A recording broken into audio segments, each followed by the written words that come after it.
Welcome back. On today's video, we're going to talk about debt strategies to get yourself out of debt and to put yourself on a better financial footing. Stick around to the end after we go through this article that I'm going to show you here in a second, and I'll go through my top strategies. Here we go. So this is from CNBC, and it talks about debt keeping 7 in 10 adults from being able to build wealth or savings, according to a survey. Now, this is not news. If you watch the news at any point in time or any of the articles that are out there about the state of the economy, it talks about the blooming debt that we have and how people are just buried under it. And I was just looking at some charts that I'll go through in a different video from the New York Fed for Q3 of 2025. And there's a lot of debt, and it does keep on increasing. But let's talk about different strategies recommended by experts to get yourself out of debt. And I'll give you my opinion of them also. So this talks about the New York Fed showing that credit card balances reached a collective $1.21 trillion in the second quarter of 2025. Now, I did some quick math with the assumption that there's 350 million Americans, $1.2 trillion. That's about $3,400 of debt for every single American in the country. And that's a lot, considering that some people don't have debt, and of course some people have more. But here's what CNBC's article recommends, and I'll go through this quickly. Number one, know where you stand. This, I agree, is absolutely critical. You have to know where you're at, where your debt is, what your budget is, so that you can even make a plan to get out of this. So what I recommend is finding either an app that works for you. It has to work for you. It has to be understandable by you. Otherwise, you'll never be able to know where you stand. My personal preference that I would go to is Excel. Excel's easy. You can build it the way you want it. You can put in how much debt you have. You can track it as frequently as you'd like.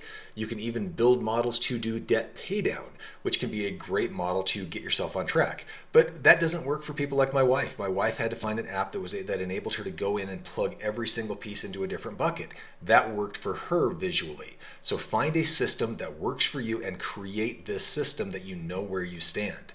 Number two, this talks about asking for a lower rate. What does that mean?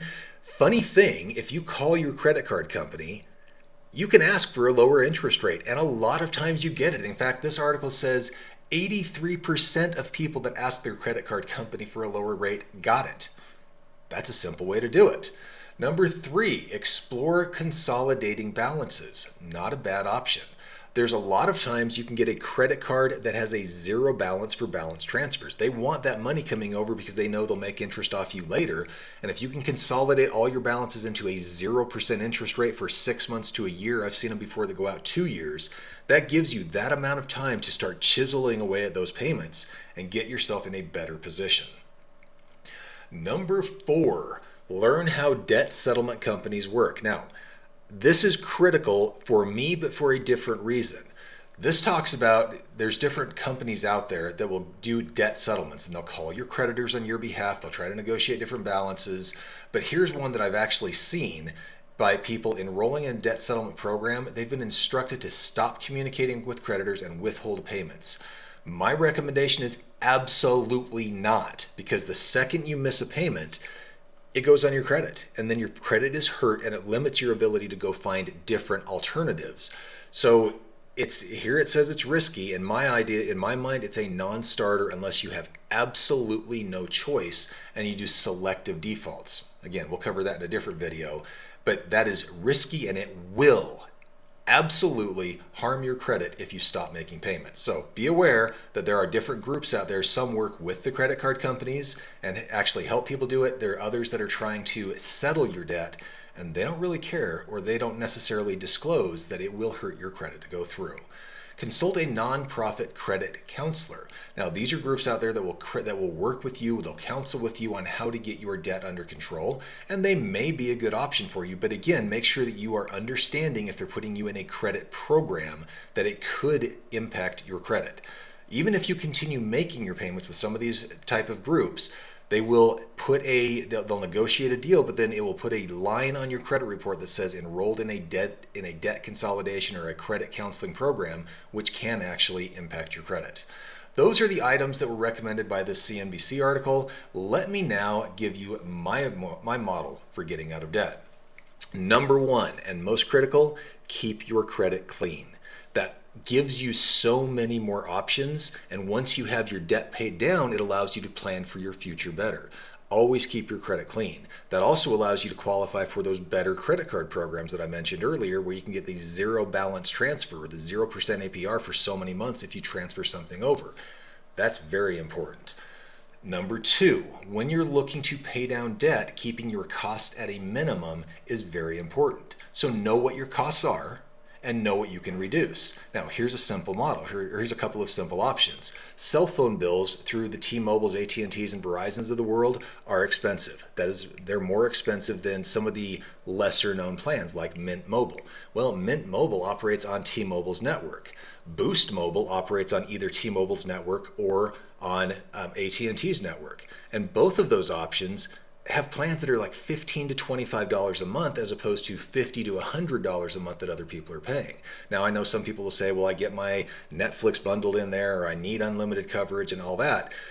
At the end of the day, what you really need is to figure out what you need, how important that is, and then what can be shaved off of that. Here's another example. Many people will get internet service from a CenturyLink or a Comcast or whoever, and they go for the fastest speed out there. What the internet companies don't tell you is you don't need that. In fact, most people can get away with significantly less than that. So you don't need 1 gig fiber service if you have 1 or 2 people in your household, you have a couple of streaming TVs, and you stream Spotify and you work from home. You can get away with usually 300 to 500 megabit service and still be fine, and reduce your costs sometimes in half on that internet service. That's a good option.